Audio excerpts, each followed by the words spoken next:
Fadil Muhammad hari ini dalam tutorial pembuatan game menggunakan Unity, khususnya Unity 5. Dan pada kesempatan kali ini kita akan sedikit mengimplementasikan dasar-dasar apa saja yang kita sudah pelajari pada video-video sebelumnya. Dan tetap pada video kali ini kita tetap akan mempelajari beberapa dasar. Dan untuk enggak, langsung aja kita buka Unity. Saya sudah bukanya agar terlihat lebih efisien aja. Habis itu, daripada kita selalu memakai script coba ini, alangkah baiknya kita buat folder. Bukan, maksud saya file C# baru. Kita beri nama contoh game. Berarti ini opsional ya, terserah kalian mau namakan apa. Saya X game aja. Example from game. Kita buka. Menggunakan text editor, saya menggunakan Visual Studio. Dan sebelum itu kita akan mempelajari beberapa dasar dulu. Yang pertama adalah, bukan yang pertama sih. Oh ya, yang pertama. Satu aja dulu ya, nggak apa-apa. Kita pelajari nanti dasar-dasar yang lainnya pada video selanjutnya. Yang pertama itu method overloading. Method overloading ini merupakan cara penggunaan metode atau fungsi yang dimana kita bisa membuat lebih dari satu fungsi dengan nama yang sama, tetapi harus memiliki parameter yang berbeda. Misalkan kita ingin membuat void cetak. Setelah itu kita buat lagi void cetak. Nah, ini bisa dilihat terdapat dua void atau dua metode yang bernama sama. Untuk dasarnya boleh nggak apa-apa, cuman harus dibedakan parameternya. Misalkan di sini integer a, terus di sini float a. Nah, otomatis jika kita ingin memanipulasi data yang sudah diinputkan, misalkan jika kita ingin memanipulasi seperti yang simpel-simpel aja dulu, debug.log, yaitu mencetak integer a, terus yang untuk cetak yang float kita cetak aja float, yaitu a. Setelah itu kita panggil kedua void ini pada void start ketika gamenya dimulai dengan cara cetak. Sebelum kita menggunakannya, kalian bisa lihat setelah tanda kurung ini akan terlihat satu dari dua void yang disediakan. Yang pertama ada float a yang ini, dan yang kedua itu yang berbentuk integer. Jadi bisa opsional kita memasukkan datanya baik itu integer ataupun float. Misalkan kita klik 5 aja untuk integernya. Kita klik save. Dan jangan lupa kita simpan. Oh, ada yang error pada titik koma expected. Nah, ini lupa di titik koma. Kita klik save lagi. Setelah itu jangan lupa kita simpan scriptnya ke dalam suatu game object yang terdapat pada game agar bisa dijalankan. Untuk yang ini kita remove aja dulu karena kita tidak perlu lagi menggunakannya. Kita drag and drop pada game object tertentu. Setelah itu jika kita klik play, maka yang akan muncul merupakan integer 5. Ya. Beda juga jika kita menambahkan f untuk float. Kita klik save, maka yang akan muncul adalah float. Float sama dengan 5. Yang ini. Jadi kita bisa membuat lebih dari satu void dengan nama yang sama, tapi harus dibedakan parameternya. Ya, itu yang penting kalian ingat. Apa-apa, untuk sedikit implementasi dari apa yang kita sudah pelajari terdahulu, kita akan membuat game tebak-tebakan berdasarkan waktu. Jadi basicnya, dasarnya pada game ini akan mengeluarkan sebuah nilai dalam bentuk detik, ya, second. Setelah itu kita menebak secara menunggu dan kita menekan tombol yang spesifik pada keyboard dan akan mengeluarkan waktu yang kita sudah akumulasikan secara tersendiri. Langsung aja. Pertama-tama yang kita butuhkan adalah float waktu. Terus yang kedua, float waktu waktu awal. Ya, jadi pada dasarnya kita akan tulis dulu pada void startnya debug.log, tekan misalkan aja tombol yang opsional. Kalau saya pilih spasi aja, tekan spasi jika sudah mendekati waktu yang ditebak. Setelah itu kita buat suatu metode yang dimana kita bisa memberikan suatu nilai dalam detik secara acak dan waktu yang diberikan untuk permainan tersebut. Misalkan void mulai game.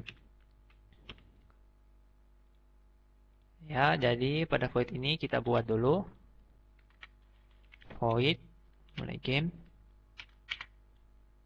yang dimana kita membutuhkan jeda atau waktu, ya. Jadi kita buat aja float atau kita pakai aja variabel yang di atas, waktu sama dengan time.time. Ini merupakan waktu yang dibutuhkan. Sebelumnya itu kita membuat float yang dimana akan memunculkan waktu, oh ya, kita sudah siapkan waktu awal itu sama dengan random.range antara misalkan 1 sampai 20. Kita bisa lihat sini, ini merupakan method overloading lagi, di mana kita bisa memasukkan nilai float ataupun nilai integer. Jadi terserah, ya, ada dua pilihan. Setelah itu kita akan mencetak waktunya.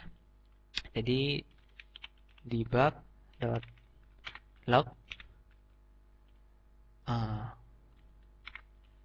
waktu yang harus ditebak. Hei, apa ya? Waktu awal. Nah, set. Oke, kita klik save dan kita jalankan. Kita matikan dulu ini, unplay, clear, dan kita play lagi. Maka waktu yang harus ditebak ini akan muncul secara random atau secara acak.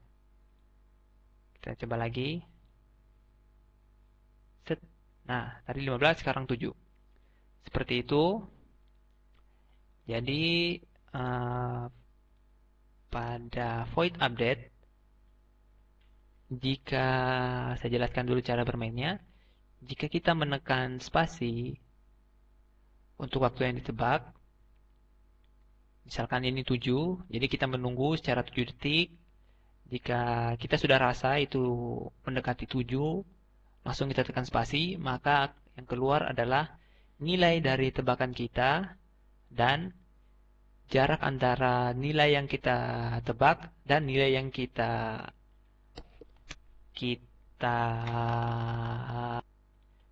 rasa benar. Daripada penjelasan yang tidak dimengerti, langsung aja kita implementasikan. Jika, jadi kita menggunakan if statement seperti yang kita sudah pelajari sebelumnya. If, oh ya, untuk menggunakan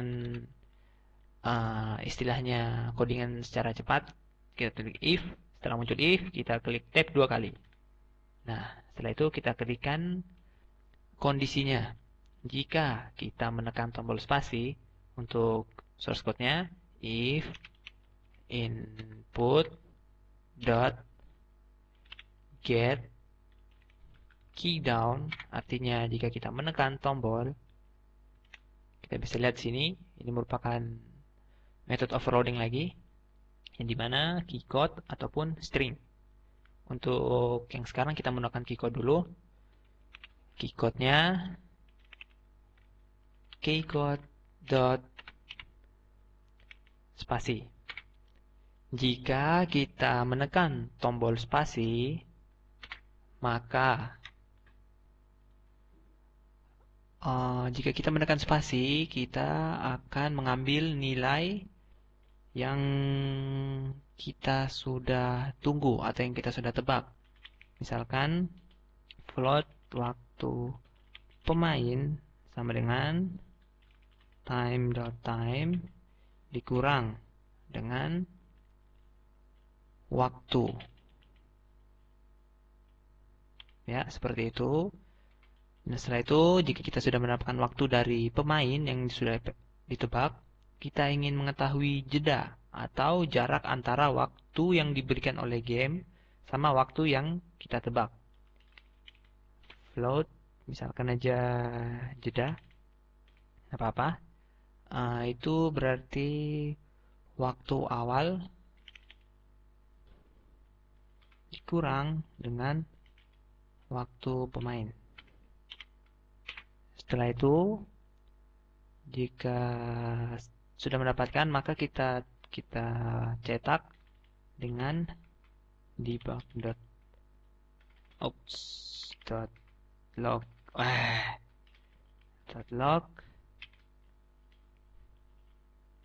kamu menebak dengan waktu pemain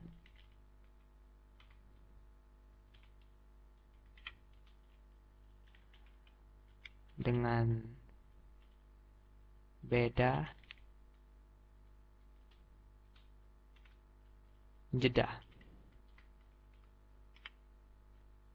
Setelah itu kondisinya jika kita ingin memainkan lagi, kita tinggal memanggil void ini. Simpan di sini, titik koma, dan kita save. Setelah itu kita clear dulu. Ya. Jika kita klik play, nah akan muncul waktu yang harus ditebak itu 19 detik. Jadi kita menunggu kurang lebih 19 detik agar jawabannya benar. Dan misalkan jika saya mengklik spasi sekarang, nah waktu yang saya tebak itu merupakan 16 detik. Jadi bedanya sekitar 2 detik. 3 detik, 2,7, 3 detik. Ya, ini lagi merupakan permainan baru yang harus ditebak adalah 17 detik. Jika kayak saya klik tekan spasi sekarang, maka waktu yang saya tunggu ini merupakan 19. Yang ditebak 1 sudah lewat. Saya sudah 8 detik dengan beda 7 detik, 4 detik. Saya nebak 3 detik. Nah, jadi seperti itu ya. Ini merupakan contoh implementasi dari if yang sederhana. Jika kita pahami secara betul dan proses dari awal gamenya berjalan, jika kita sudah pahami maka bagus. Kita sudah bisa membuat game yang sangat sederhana hanya menggunakan if dan sebuah metode yang dibuat dengan waktu yang digunakan pada Unity, yaitu time.time. Ini seperti itu. Saya ringkas lagi lebih awal. Jika kita ringkas lagi lebih awal, bukan maksud saya ringkas lagi agar dapat dipahami. Pada void start akan mencetak ini, setelah itu akan ke void mulai game, yang dimana mulai game ini akan mendeklarasikan waktu yang sekarang, yaitu bernilai 0 karena akan dicetak void mulai game ini hanya dipanggil sekali pada void start, makanya bernilai 0 waktu pada Unity belum jalan, dan selanjutnya akan mengeksekusi codingan yang ini, range yang dimana antara 1 sampai 20. Setelah itu akan mencetak waktu awal yang sudah diberikan oleh random.range ini. Setelah itu jika kita menekan tombol spasi, ini merupakan void update yang dijalankan tiap frame. Jadi void update ini menunggu sehingga input.qdown ini bernilai true. Atau kalian juga bisa menyimpan ini di dalam sebuah variabel, misalkan bool nilai sama dengan ini. Kalian bisa menyimpan juga ini. Kalian masukkan di sini, itu juga bisa. Ya, sama aja. Biar lebih praktis, saya menyimpannya langsung seperti ini. Seperti itu, jika kita sudah menekan spasi, maka waktu pemain yang ditebak itu merupakan hasil dari time.time, karena jangan samakan time.time yang ini sama yang ini. Karena yang ini cuma dipanggil satu kali saja sehingga bernilai 0, akan tetapi time.time yang ini sudah berjalan sejak gamenya di play, dimainkan maksud saya, ya. Jadi nilainya itu akan bernilai ini dikurangi waktu, karena waktunya 0, maka waktu ini dikurangi 0 sehingga menghasilkan waktu pemain yang akan dijeda, yang akan ditebak maksudnya. Setelah itu kita mengambil nilai jeda dengan mengurangkan waktu awal yang sudah download tadi dikurang dengan waktu pemain yang dicetak. Setelah itu akan mencetak yang ini, waktu pemain dengan jedanya, dan akan memainkan game yang baru, mulai game lagi. Maka akan kesini lagi, begitu seterusnya, sampai kita bosan. Ya, itu dia sedikit implementasi dari if dan maupun method. Ini merupakan game sederhana, kalian bisa memanipulasi dengan menggunakan if lagi. Jika jedanya kurang dari ini, kurang dari itu, maka kalian akan mencetak ini, kalian akan mencetak itu. Kalian juga bisa memanipulasinya seperti itu lagi, ataupun bisa manipulasi dengan tombol-tombol yang lain. Dan kalian bisa mengeksplor lebih luas lagi tentang bagaimana cara pengimplementasian dari source code ini. Ya, itu saja mungkin tutorial yang bisa saya sampaikan. Kurang lebihnya mohon maaf. Sampai jumpa pada video selanjutnya.